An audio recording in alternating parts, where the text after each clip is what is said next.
प्यारे साथियों नमस्कार, कैसे हैं आप सभी। उम्मीद करता हूं अच्छे होंगे। प्यारे साथियों, मैं गोपाल सर आज की इस क्लास में मैं आप लोगों को बताने वाला हूं बिहार बोर्ड क्लास 9 जो आप लोगों की गणित वाली बुक थी उसका 5वां चैप्टर यूक्लिड की ज्यामितीय परिचय का प्रश्नावली 5.1 पर बात करने वाले हैं। तो चलिए क्लास को करते हैं स्टार्ट। भाई साहब, क्लास में नए हो तो चैनल को कर देना सब्सक्राइब। तो चलिए मेरे प्यारे साथियों, हम पहले क्वेश्चन नंबर 1 को आसान भाषा में पढ़ लेते हैं, समझ लेते हैं, उसके बाद इसको हल करना प्रारंभ करेंगे। देखिए हमारा क्वेश्चन नंबर 1 है, निम्नलिखित कथनों में से कौन से कथन सत्य हैं और कौन से असत्य हैं, अपने उत्तरों के लिए कारण दीजिए। तो चलिए इसको आप लोग समझने का प्रयास कीजिएगा। देखिए हमारा क्वेश्चन है, निम्नलिखित कथनों में से कौन से कथन सत्य हैं और कौन से असत्य हैं। यानी कि बोल रहा है ये जितने भी प्रश्न दिए गए हैं इनमें से कौन से सत्य हैं और कौन से असत्य हैं। अब देखिए क्वेश्चन में आगे बोल रहा है अपने उत्तरों के लिए कारण दीजिए। मतलब कि जो भी सत्य है और जो भी असत्य है और वो सत्य और असत्य क्यों है इसका हमको कारण देना है।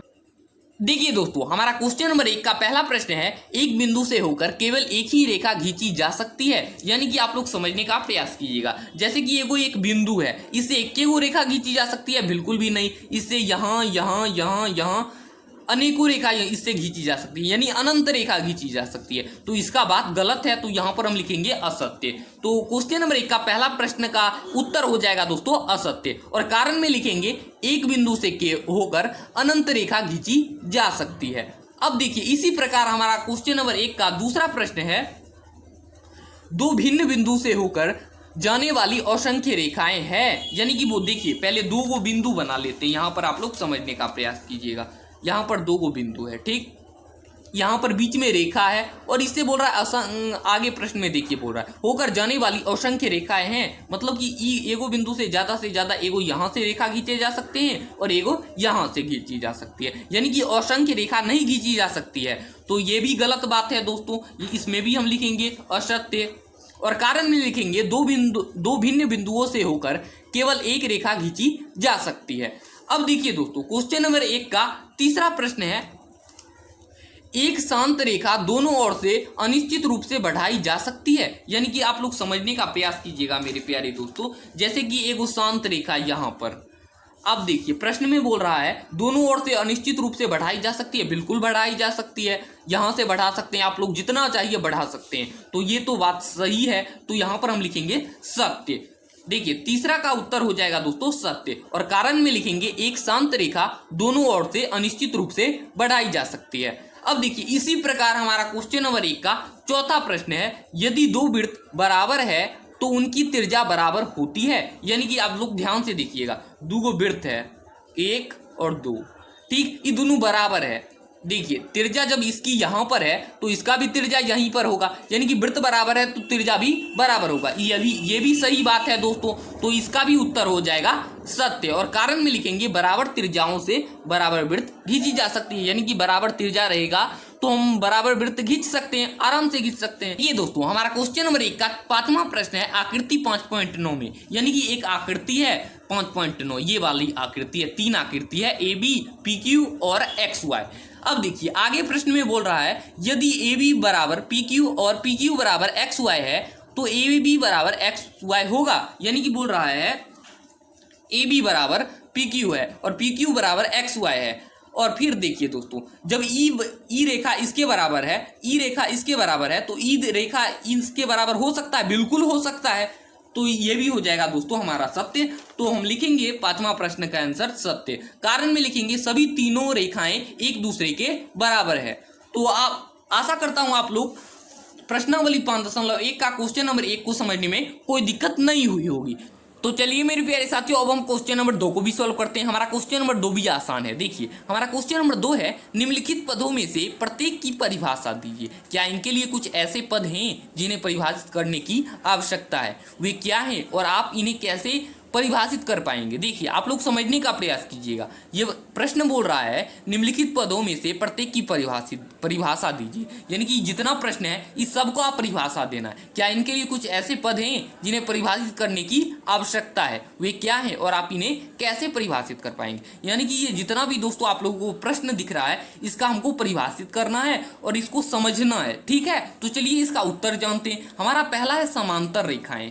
देखिए समांतर रेखाएं किसे कहते हैं? तो यहां पर हम लिखेंगे दो रेखाओं का युग्म, उनके बीच की लंब दूरी सभी जगह समान होता है, उसे समांतर रेखाएं कहते हैं। समझने का प्रयास कीजिएगा, दो रेखाओं का युग्म, उनके बीच की लंबवत दूरी सभी जगह समान होता है, उसे हम समांतर रेखाएं कहते हैं। जैसे कि यहाँ पर उदाहरण के तौर पर समझने का प्रयास कीजिएगा, जैसे कि एगो रेखा यहाँ ऊपर है, एगो नीचे है, लंबवत दूरी यानी ई जगह अगर 2 सेंटीमीटर है तो ई भी 2 सेंटीमीटर होगा, यानी लंबवत दूरी हर जगह समान होगा। अब देखिए, आशा करता हूं आप लोग समांतर रेखा समझ गए होंगे। दूसरा है हमारा दोस्तों लंब रेखाएं। देखिए, अब लंब रेखाएं किसे कहते हैं? यहां पर देखिए, ऊर्ध्वाधर या खड़ी रेखा जो क्षैतिज रेखा पर 90 डिग्री पर कोण बनाती हो, उसे लंब रेखाएं कहते हैं। जैसे ऊर्ध्वाधर या खड़ी रेखा, ये खड़ी रेखा है दोस्तों, किसी क्षैतिज रेखा, ये जो नीचे है ये क्षैतिज रेखा पर 90 डिग्री का कोण बनाती हो, उसे लंब रेखाएं कहते हैं। जैसे कि ये 90 डिग्री का कोण बना रही है, इसे ही लंब रेखाएं कहते हैं। तो चलिए, अब हमारा क्वेश्चन नंबर 2 का तीसरा प्रश्न है रेखाखंड।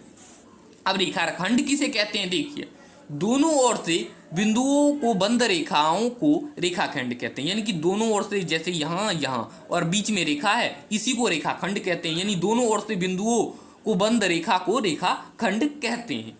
आशा करता हूं आप लोग रेखाखंड भी समझ गए होंगे। देखिए दोस्तों, हमारा क्वेश्चन नंबर 2 का चौथा प्रश्न है वृत्त की त्रिज्या। अब वृत्त की त्रिज्या किसे कहते हैं? चलिए आइए इसे समझते हैं। देखिए, वृत्त के केंद्र बिंदु से परिधि की तक की दूरी को वृत्त की त्रिज्या कहते हैं। जैसे कि यहाँ पर आप वृत्त बना लेते हैं, ये इसकी केंद्र बिंदु है, यहां से लेकर और परिधि तक की दूरी को वृत्त की त्रिज्या कहते हैं। इसी को दोस्तों वृत्त की त्रिज्या कहते हैं। आशा करता हूं आप लोग वृत्त की त्रिज्या भी समझ गए होंगे। अब देखिए दोस्तों, क्वेश्चन नंबर 2 का हमारा अंतिम प्रश्न है वर्ग। देखिए दोस्तों, अब हम वर्ग किसे कहते हैं इसे समझते हैं।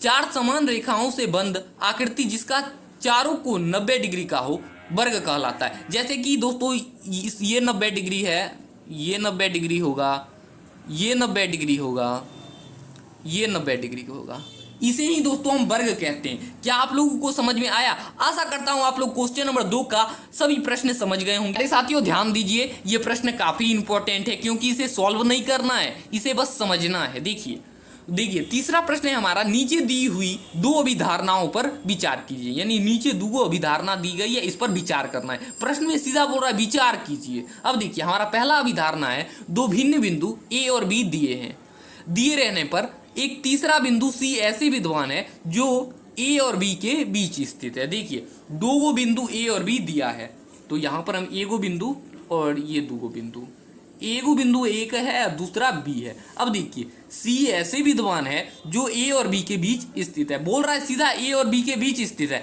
ई नहीं बोल रहा है कि ए और बी के बीच मध्य में स्थित है। तो ए और बी के बीच स्थित है, तो यहां भी स्थित हो सकता है दोस्तों, यहां भी स्थित हो सकता है दोस्तों, और मध्य में भी स्थित हो सकता है। सीधा बोल रहा है कि बीच में स्थित है, ये नहीं बोल रहा है कि मध्य में स्थित है। तो हम तीन को यहाँ पर बिंदु लगा दिए। अब देखिए, एगो रेखा खिंचाएगा तो यहाँ चल जाएगा, दूसरा खिंचाएगा तो एगो यहाँ ऐसे हो जाएगा, और तीसरा खिंचाएगा तो सीधा चला जाएगा।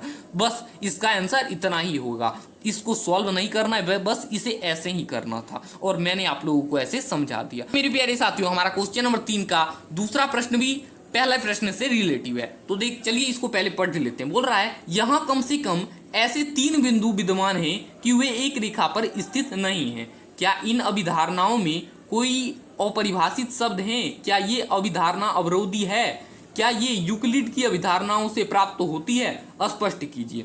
देखिए दोस्तों, इसे समझने का आप लोग प्रयास कीजिएगा। यहां बोल रहा है, यहां कम से कम ऐसे 3 बिंदु विद्यमान है, तो यहां पर हम ये 3 का दोस्तों पहला प्रश्न का आंसर था, यहां पर दूसरा प्रश्न है। बोल रहा है 3 बिंदु, जैसे कि एक पहला बिंदु हो गया दोस्तों ए, दूसरा बी। अब देखिए, बिंदु विद्यमान है कि वे एक रेखा पर स्थित नहीं। बोल रहा है एक रेखा पर, दोस्तों इस प्रश्न में स्पष्ट बोल रहा है एक रेखा पर स्थित नहीं है, यानी कि ये मध्य में स्थित नहीं होगा, एक रेखा पर स्थित नहीं। हम इसे नीचे लिख देते हैं, ये सी हो जाएगा, जो कि एक रेखा पर स्थित नहीं है, नीचे है। इसका भी आंसर यही हो जाएगा। आशा करता हूं आप लोग प्रश्न संख्या 3 भी समझ गए होंगे। तो चलिए अब चलते हैं प्रश्न संख्या 4 पर। तो चलिए मेरे प्यारे साथियों, अब हम क्वेश्चन नंबर 4 को सॉल्व करते हैं। देखिए, हमारा क्वेश्चन नंबर 4 भी आसान है, बस इसको सिद्ध करना है। देखिए, हमारा क्वेश्चन नंबर 4 बोल रहा है, यदि दो बिंदु ए और बी के बीच एक बिंदु सी ऐसे स्थित है कि AC बराबर BC है, तो सिद्ध कीजिए कि AC बराबर 1/2 AB है। एक आकृति खींचकर इसे स्पष्ट कीजिए। देखिए दोस्तों, आप लोग समझने का प्रयास कीजिएगा। बोल रहा है यदि दो बिंदु ए और बी है, तो यहाँ पर हम दो बिंदु पर लगा देते हैं, जिसका पहला बिंदु का नाम है ए और दूसरा बिंदु का नाम है बी, के बीच में एक बिंदु सी ऐसे स्थित है। ये दोनों बिंदु के बीच में एक बिंदु है जिसका नाम है सी। अब देखिए, इन सारी बिंदु को हम मिला देंगे एक रेखा की मदद से। ऐसी स्थित है कि AC बराबर BC है, यानी प्रश्न में AC बराबर BC है, तो यहाँ पर हम लिख देंगे दिया है। प्रश्न में है तो हम लिख ही सकते हैं, लिख देंगे दिया है AC बराबर BC। प्रश्न में आगे बोल रहा सिद्ध कीजिए कि ये हमको सिद्ध करना है दोस्तों, AC बराबर 1/2 AB। एक आकृति खींचकर इसे स्पष्ट कीजिए। तो एक आकृति हमने दोस्तों खींच दिया, आप लोग समझ में गए होंगे। अब देखिए दोस्तों, प्रश्न से चलते हैं। आप प्रश्न में जो भी कहेगा हम वही करेंगे प्रश्न से।